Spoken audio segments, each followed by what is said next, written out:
When we are talking about a state, we are talking about a permanent organized political entity that includes all the institutions, structures, and laws of government in society, for instance. A significant number of students who feel disconnected from the political process, and many of them believe that their votes will not make a difference. It's really heartwarming to see that the primary university of Namibia is encouraging debate of this nature among students of political science. And not only that, it also evokes a sense of civic participation amongst us as young people.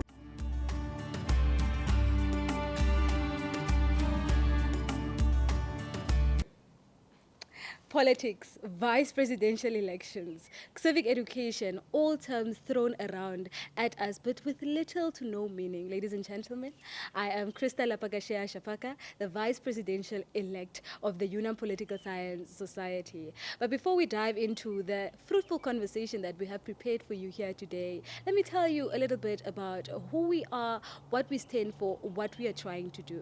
We are the UNAM Political Science Society in partnership with the UNAMTV and also with UNAM Radio, brought to you live here at UNAM, the University of Namibia, here to educate students around Namibia about their fundamental right to voting. Today, we will be unpacking politics, the ballot, your right, your choice. With me here tonight, I am joined by an amazing panel of youth activists, political scientists, and also political students of political science, here to enlighten you, here to educate you, and here to empower you. Of course, my name is Krista Lapagashea Shapaka, and I'm excited to be here. Join and stay tuned because we are going on a political adventure. Yes, I will start with the gentleman here on my far left, Mr. Evian Armando Peters, a youth activist, political scientist, and also somebody that is passionate about getting youth empowered and also educating youth to take up space and become more than what they are. His favorite quote here is that youth are not the leaders of tomorrow, but the leaders of today. Next to him, I have Mr. Leo Shiwayo, a key political science student, also the operation manager within the university's UPPS, I think, yes.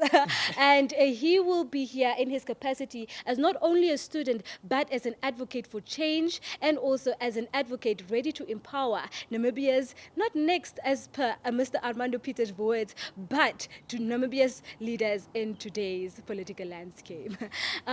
To my right, I am joined by Mr. Junior.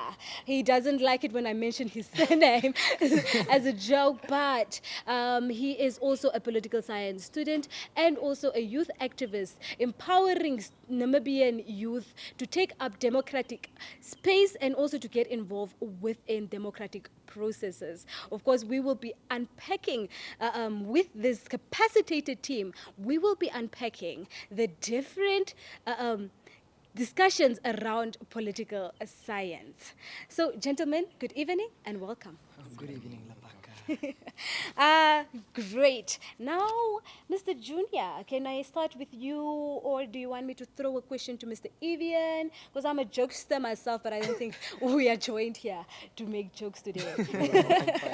Okay. So, Mr. Junior, my question would be then, as a student and an advocate yourself, you do study political science, right? And right now, we have a lot of students, members of society that do not know what the difference between a state, a government, and the electorate is. So, Mr. Junior, in a very brief summary, can you please define these concepts, this key concept, the components of society, and how these can come together to sort of create a functioning democracy for Namibia? First of all, I would like to thank the UNAMTV for hosting us today. My name is Saltiel Jr., and I don't really like it when people call me by my surname. Yes. Okay, to start off with the difference between the state and the government, and as well as the electorate. The state, when we are talking about a state, we are talking about a permanent organized political entity that includes all the institutions, structures, and laws of government in society, for instance. It encompasses of the territory population and established legal framework. It exists in the government, which can change anytime.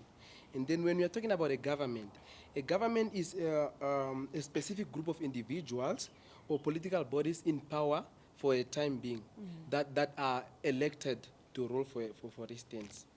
And when we are talking about the electorate, these are the individuals that are eligible to vote, Yes. that have rights to vote.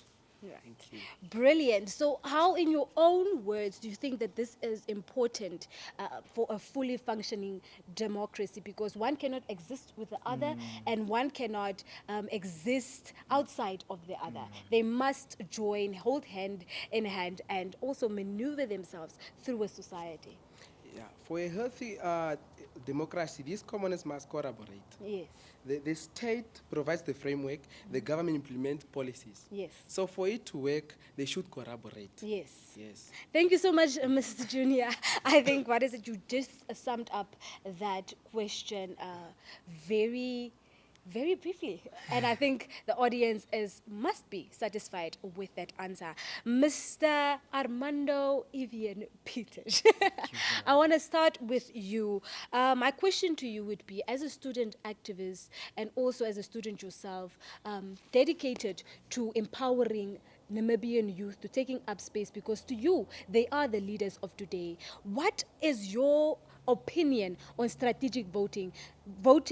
Strategic voting, which is voting for the less popular candidate in fear of disappointment. What is your view on strategic voting? And do you think that this is a great thing to do, a good thing to do in terms of choosing your candidate and voting and the elections in general? Yes, thank you ever so much, Laaka, for having me. And I must on the onset say that it is really heartwarming to see that the primary university of Namibia is encouraging debate of this nature among students of political science. And not only that, it also evokes a sense of civic participation amongst us as young people. You need to understand, Laaka, that the problems that we are confronted with in this country are because our people are uninformed. So starting the conversation is a very basic prerequisite to getting our people politically woke and politically active. Therefore, I must commend UNAMTV for such a platform. But to unpack on your question, I think, Lapaka, it all toes down again to civic education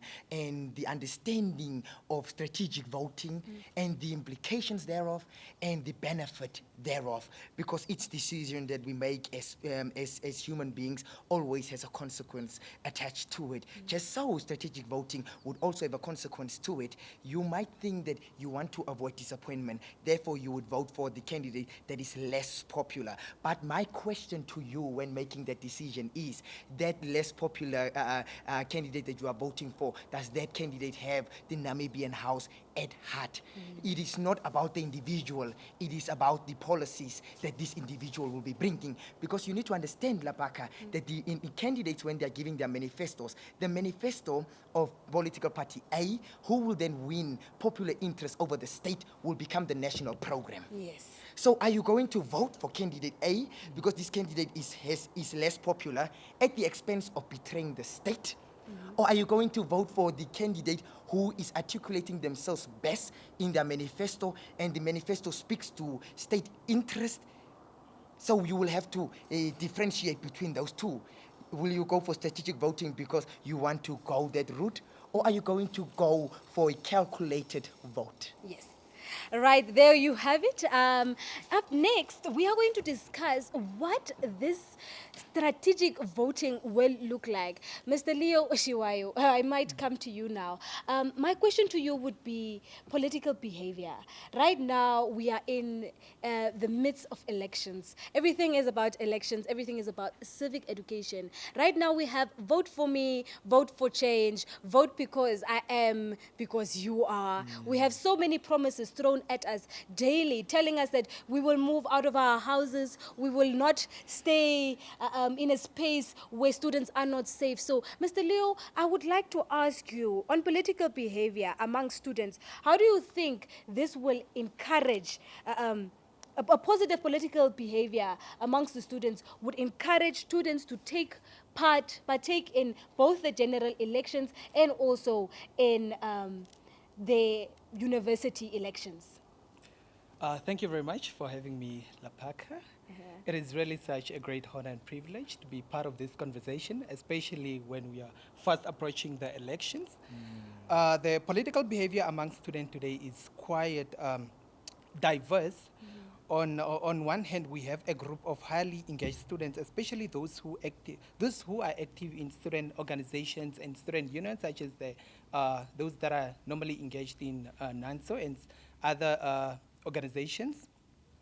And these students are vocal about issues like unemployment, climate change, climate change, and governance, and they see political engagement as a way to influence change.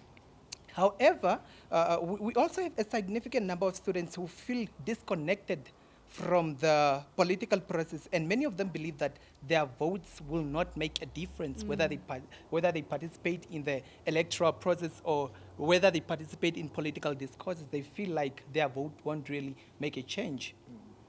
And to address this, we need a multi-phased approach to encourage students to participate in the electoral process and political discourses in general, whether being affiliated Yes. or partaking in organizations and other student unions as well.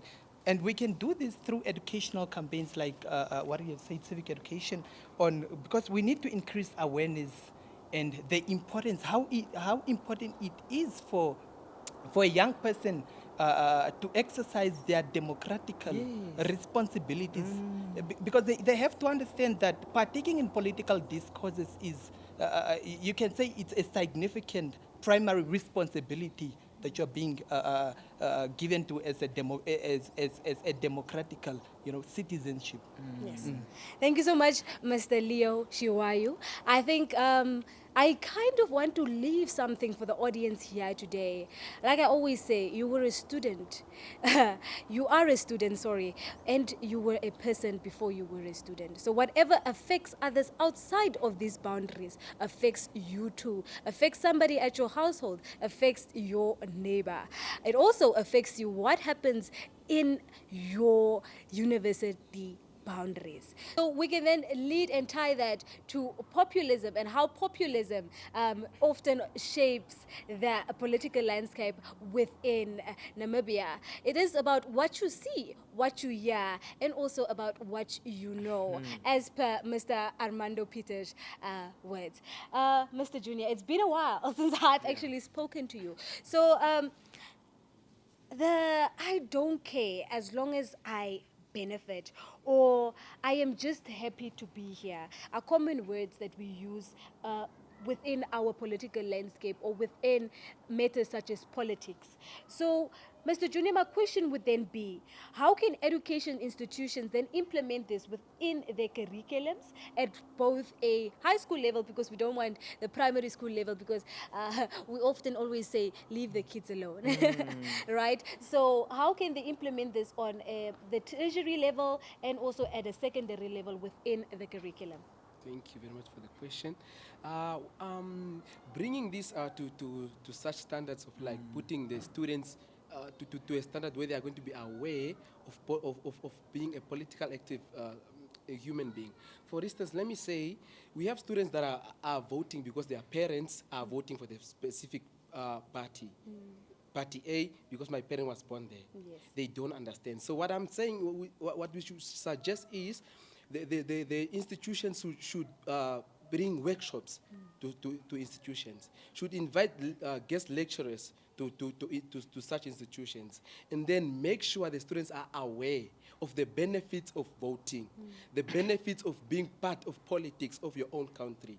Because nowadays youth don't even understand what are my benefits when I'm voting. Yes. So we are supposed to make sure the students are aware by bringing workshops, lectures, making sure in the curriculum there is some subjects that are touching and bringing the politics close to the youth, so they become political active civil civil humans. Yes. If I'm right. I think this was very beautifully illustrated to our audience here tonight. Mr. Armando Peters, I think I should throw this question to you as well. We have a lot of students that, like Mr. Junior said here today, they don't know why they are voting or why they should vote. So how do you encourage, because civic education went from educating somebody about civic matters within society to I will unfollow you, I will block you, I will delete your number if you don't register to vote.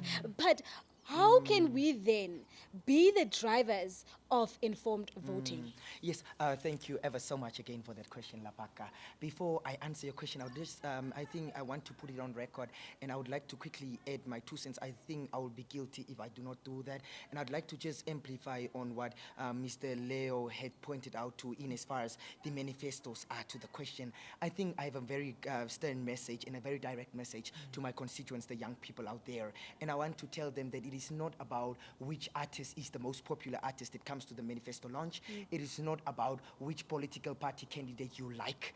We as young people need to wake up and we need to be critical thinkers.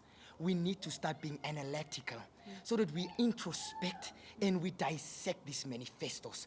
Because you cannot, as a young person, be told that I will create how much employment in this country, while you know that this manifesto is far-fetched from what is on the reality. And let me tell you, from as far as I, Armando Peters, am concerned, a manifesto needs to be informed. A manifesto cannot just be written. Those people that write manifestos, political manifestos, should come out and tell us what demographics or what guided how they wrote their manifestos. They need to tell us that in as far as education is concerned, we met with the people in the education sector.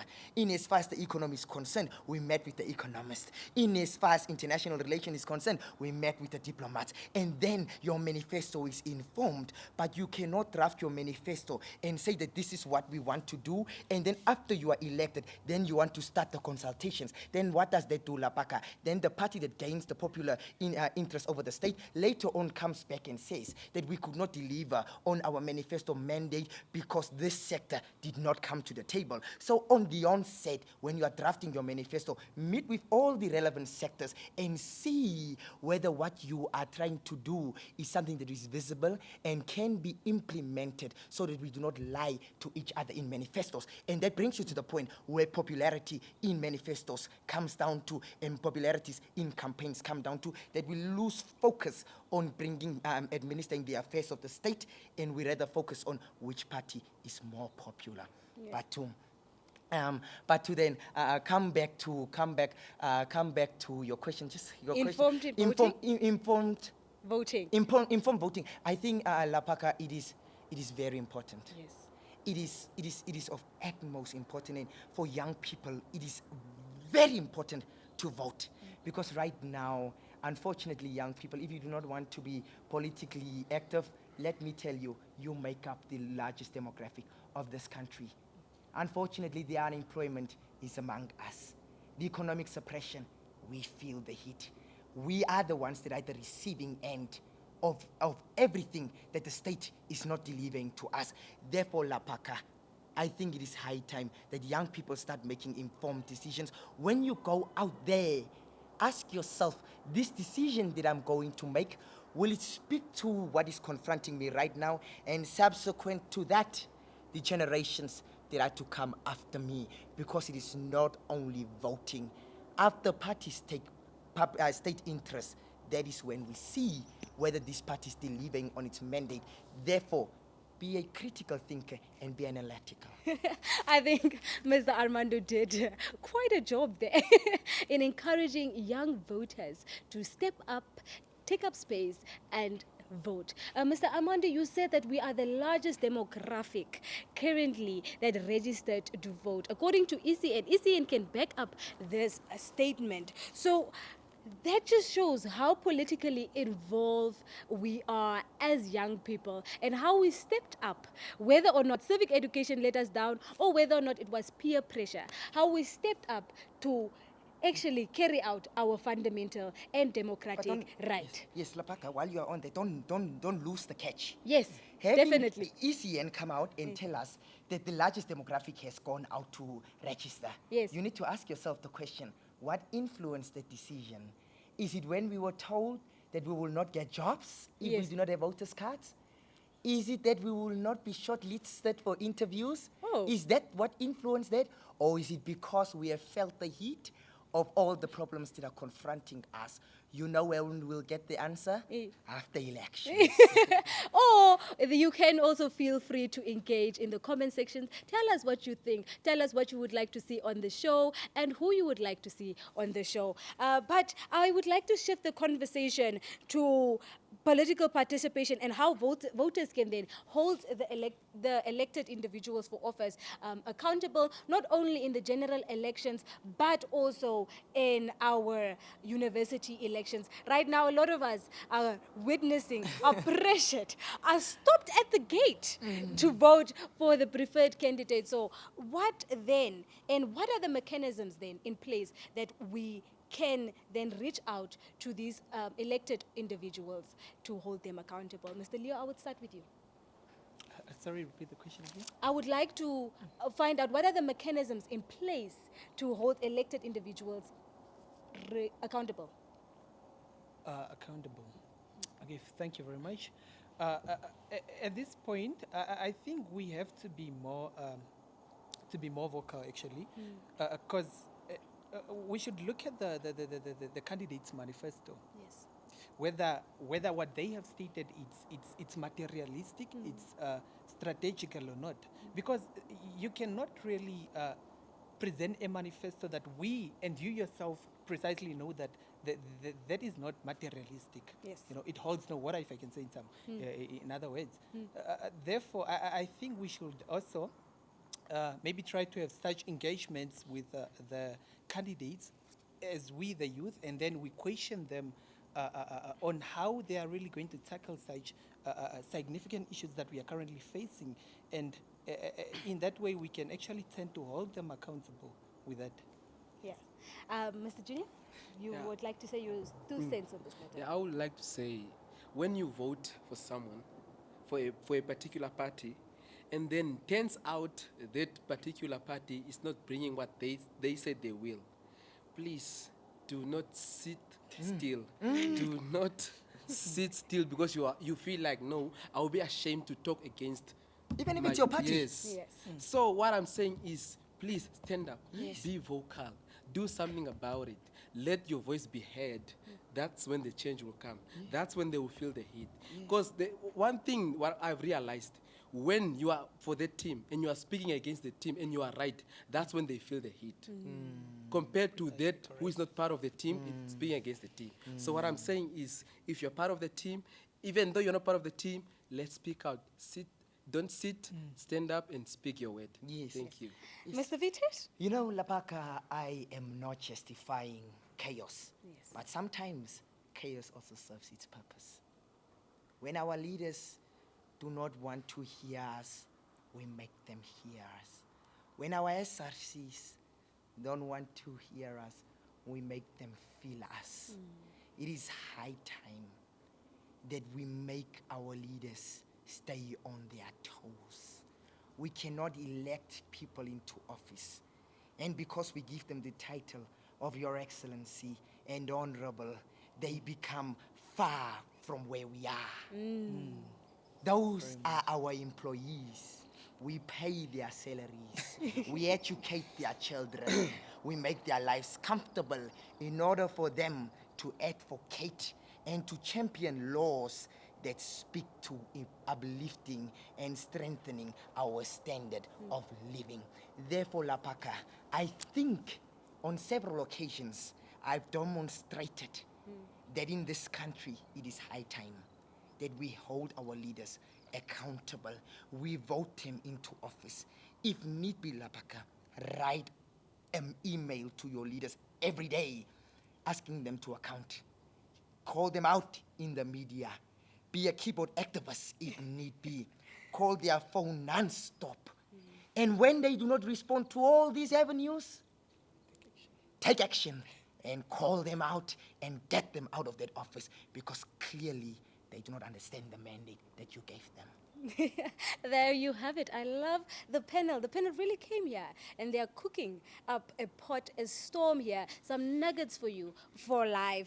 Like there you have it. You have to hold the elected accountable as the electorate. Gentlemen, I think we can move on to the next agenda for the evening, which is the power of a single vote. Many feel like they cannot make a difference with their vote. Many feel like, why must I vote if I know that I won't get that hostel room next year? Or why must I vote when I know that the registration fees are still going to haunt me? Or why must I vote when I know that my mother in Keinagas, for example, will still not have water at home? So can the gentleman please, and looking into the camera as well, just provide a hint of guidance for the public to remind them how powerful their vote actually is, even if it's just one vote. Mr. Armando, I start with you. Oh, thank you very much. Labaka, you caught me off guard there. I wanted to steal from my fellow panelists, but it's okay. A soldier is forever ready. Yes. So to really answer that question, Labaka, firstly, I want to say that the constitutional provision already says that the moment you are a citizen of this country, you are important. Therefore, you will be protected by the only and supreme law of any sovereign state, which is the Constitution. Therefore, the constitutional requirement is that you are allowed to, when you are at the right age and meet the criteria, have your democratic voting, right? And that is for the country. But wherever you find yourself, whether it is in a society, whether it is SRC elections, whether it is board elections, whether it is national elections, the power of a single vote. It shows it shows our leaders, or those that are yearning for interest for that vote, that look, this is my democratic right, and this is how I feel. Therefore, there is power in your vote. You are telling either that I am in support for these reasons, therefore I am giving you this vote, or I am objecting, and on these grounds I'm holding my vote from you. Therefore, it just shows that you are independent and that no one can influence your decision making. Therefore, your vote has the power to either get into power or to minus another vote. So therefore, your vote is important because it can create a tie, or it can make someone surpass, or it can denounce the entire election. They're right. Mr. Junior, any 2 cents from you? Yes. I would like to say the power of a single vote really exists for me. Because 101 becomes 101 when you add one. That's a number. If it can never be 101 if you do not add a one. So what I'm saying is, for instance, you are afraid of another party A, and then you feel like maybe we are not going to make it. But you are not going to vote because you feel like you're not going to make it. Let me tell you something. A single vote can change a lot of things. You never know. Maybe you are the only one left to change the whole situation. So what I'm saying is, vote and see. Vote and see. Do not sit down and come regret when you see the numbers on TV. Be like, I was supposed to be that number that was going to make the change. So what I'm saying is, make that one vote and see the change. And also subtract more. Subtract. Take away from the other party that does not speak to you. Yeah. Right. Mr. Leo? Okay, thank you very much. Lapaka, I would like to remind everyone that voting is one of the most powerful tools we all have as citizens, whether it's national elections or campus elections. Your vote is your voice. Because Lapaka, you cannot proudly tell me that you live in a democratical Republican state where you are guaranteed to participate in political discourse, in electing someone who will represent your interests. Right. Right, there you have it. Your vote can make the difference. So don't sit with that vote. Don't be a gatekeeper, Savannah. You must vote. Even if it means that you don't get that hostel room. Even if it means that you don't benefit. But you might just witness the change. Gentlemen, I believe that there is another matter pressing us, hanging on our shoulders, that we must be discussing here. Otherwise, we are not doing justice to our cause. And that conversation would be around the political ban at universities and how these bans sometimes hinder education, civic education for that matter, and how it can really discourage people from making informed decisions, especially when it comes to informed voting. If you did miss the article, I did coin an article about registered who do I vote for? In the Namibian and New Era, you can find it on all social media platforms and you can engage with it by telling us in the comments, telling us what your views are on the matter and how you propose universities, academic institutions can then pave the way forward. If you don't agree with us, then I think we also need to hear why you don't agree with the panel and what the panel will have to say in the next 2, 3, 1. Junior, I throw it to you. Actually, I've been waiting for this topic for a while now. I would really want to talk about the political ban at the university. Firstly, I'm on both sides because I don't want to be biased. Yes. Let me first start with the danger of political activities on campus. Yes. Right. Once you bring political parties on campus, once you activate that decision, some of the students, mind you, some of the students will be used by party A or party Yes, B yes. to be actively working on campus Yes. for a purpose of a political party, right? Yes. And mind you, that student was supposed to come to the university to study. Yes. Once, one thing I know, once you go into a political party, Divergent. divert your attention Yes. away from academics. Right. That's one of the dangers. And one of the dangers, once those parties crash on campus, it's another danger.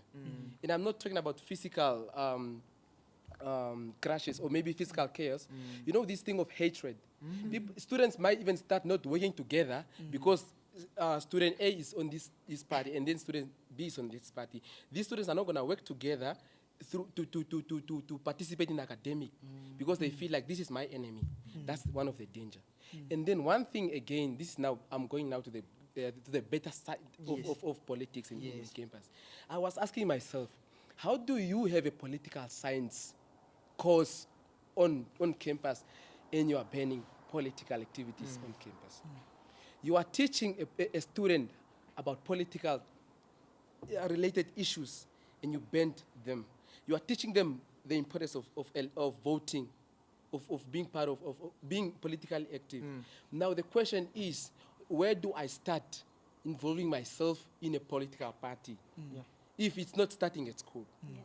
Exactly. We have societies. Yeah. So why can't those political parties be societies? I started on campus because I'm studying political science. I should have a party. I should be active on campus as well. I can't be active at my location. Yeah. Think about it. Yeah. And Right. and one thing they should also know, you should also know, you ban something when you make, is it a survey or something? Yes. How do we feel as students? Exactly. How does that decision affect us? You can just make a ban to the students, just giving us when we don't even feel A like directive. Yeah. No consultation. Yes. This is it. This Yeah. is it. We are students of the University of Namibia, right? Exactly. Yes. And we have the rights, and the decision making is affecting We are us. partners. Yes, it's affecting Stakeholders. us. So what I'm saying is, do a survey, find out from the students, do they want that ban lifted Exactly. or not? Yes. So Right. that's my point. Mr. Leo, I will then want to hear your 2 cents on the matter. Laaka, on that matter of the political ban on campus, I would say it's an unconstitutional directive. Because so long the constitution of Namibia, for our country, guarantees us the freedom of participating in political parties and being affiliated and participating in most of the political discourse, you cannot really come to a conclusion of saying that, no, let's cut off this. And in fact, we have political science societies and political science students on campus, like what he has said. How do you expect us to exercise the cause we are doing if you are limiting us from what we are supposed to train ourselves for? Yes. Right. Mr. Armando, I see you're ready there. No, thank you very much for this one. I was actually waiting for this question because there has been so much chaos that has been happening in the past. There's been so much anger, so much frustration that has been happening. And I think we are all somewhat failing to address the elephant in the room. I think if there is someone to blame, we are all to blame. Because I'm seated here, Lapaka, and I'm asking myself the question of, but look, in 2015, there were political activities allowed on the university campus. 2018, there were political activities allowed. Till recent, there were still political activities allowed. Why in 2024 do we see that political activities are banned? It is because are you ready? I'm It is ready. because academic institutions have seen that they have produced politically radical products. People who are ready to radically and robustly engage in political discourse. And this has somewhat evoked a fear in the university academic aspect of the university, where they are thinking that we will later deviate from the common interest, which is to get for our academics that we are at the university, and which is not wrong because of the immaturity in Armando, the political immaturity in Armando, where he cannot robustly debate with his colleague from party A because Armando is from party B, and later on it is let us go and see each other on campus, we'll show each other on campus. Exactly. When we had the discussion on the, for argument's sake, the Parliament WhatsApp group of the platform, then later on it creates hostility. And that is what the university is afraid of. The university is afraid of radical political science students, yet politically immature. Yes. And that is our fault as political science students. What are we portraying out there? After we have our robust discussions, are we ready to say, Leo, we are brothers? Lapaka, you are dear sister to me.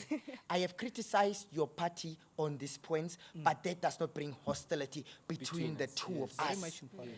We have portrayed something good, but this again, we have portrayed something bad. So I am not entirely blaming the university for the political ban. I am saying to the university, if you saw the problem, why didn't you consult?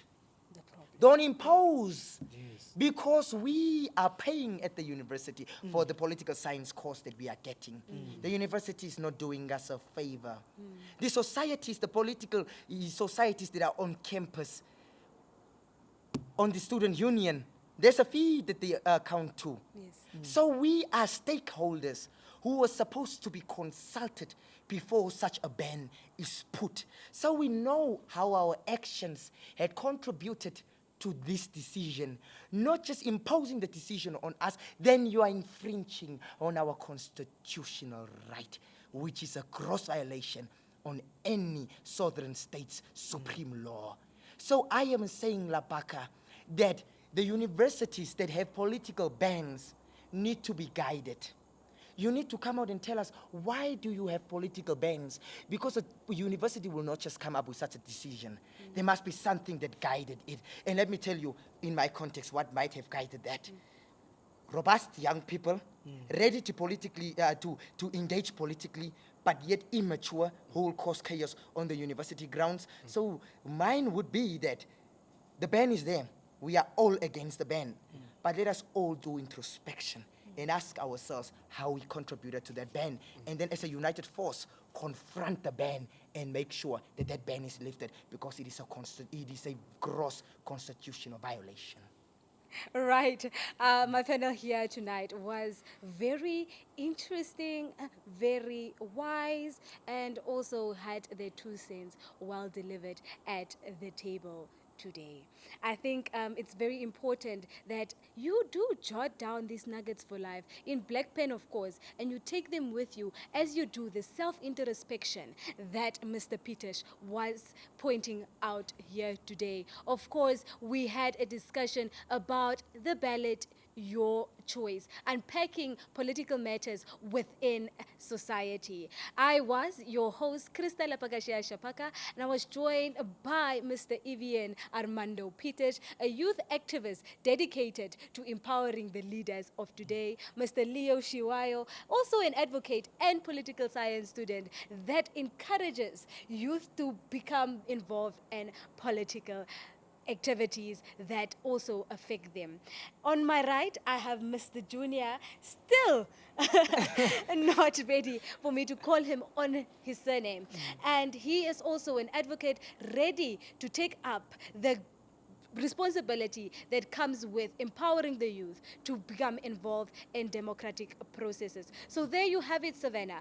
Engage with us in the comment section. Tell us what are your views on each and every matter that was tackled here tonight, and share this with anybody. Anna from the village, Anna from Katima, Anna from Benduk, and help us to have civic conversations around the matter. Elections are around the corner, and I urge every one of you to vote. Please note that these conversations and the opinions of this conversation was not and is not the opinions of that of the university itself, and also UNAMTV, as well as UNAM Radio or the university's political science society. Instead, this conversation was mainly to also evoke these conversations in society. We would like to remind you to tune in every time to engage with us on this series, and also to watch our episodes, because we will be unpacking political matters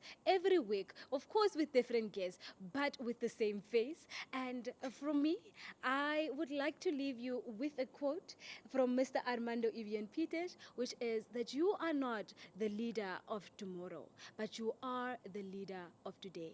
Take up your responsibility and vote. My name is Krista Lapakashia Shapaka, and I was your host. But for now, it's a goodbye, a tata. See you next time, because this is a series, not a movie. Goodbye. Good evening.